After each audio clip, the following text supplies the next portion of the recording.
Team India star allrounder Hardik Pandya మళ్ళీ the dragon is back అన్నట్టుగానే తను ఒక పాత రోజుల్ని గుర్తు తీసుకొచ్చాడు. 2026 టీ20 ప్రపంచ కప్ దగ్గర పడుతున్న సమయంలో తను ఎంతటి ప్రమాదకరమైన ఆటగాడో మరొకసారి నిరూపించాడు. విజయ్ హజారే ట్రోఫీలో భాగంగా బరోడా తరఫున బరిలోకి దిగిన హార్దిక్ విధ్వంసకర బ్యాటింగ్‌తో విదర్భ బౌలర్లను ఊచకోత కోశాడు.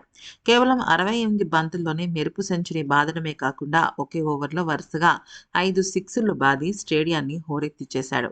ఈ ఇన్నింగ్స్‌తో హార్దిక్ తన వన్‌డే లిస్ట్ ఏ కెరియర్‌లో తొలి సెంచరీని నమోదు చేయడం అత్యంత విశేషం.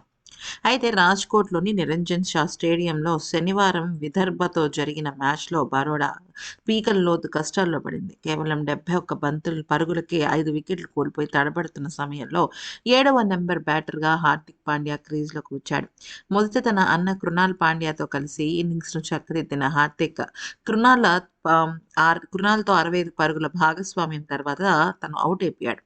అప్పుడు తన విశ్వరూపాన్ని చూపించాడు. అప్పటి వరకు నెమ్మదిగా ఆడిన హార్దిక్ ఒక్కసారిగా గేర్ మార్చి పరుగుల వర్షం కురిపించాడు. హార్దిక్ పాండ్యా బ్యాటింగ్ చూస్తుంటే విదర్భ బౌలర్లకు ఏం చేయాలో పాలుపోక చేతులెత్తేశారు.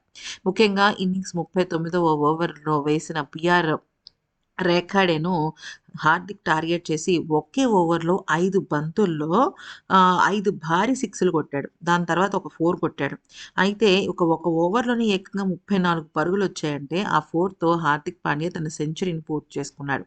దీంతో అసలు హార్దిక్ జోరు తగ్గేదేలే అన్నట్టుగానే ఉంది. ఎందుకనంటే ఈ టోర్నీలో హార్దిక్ పాండ్యా చాలా కీలకం.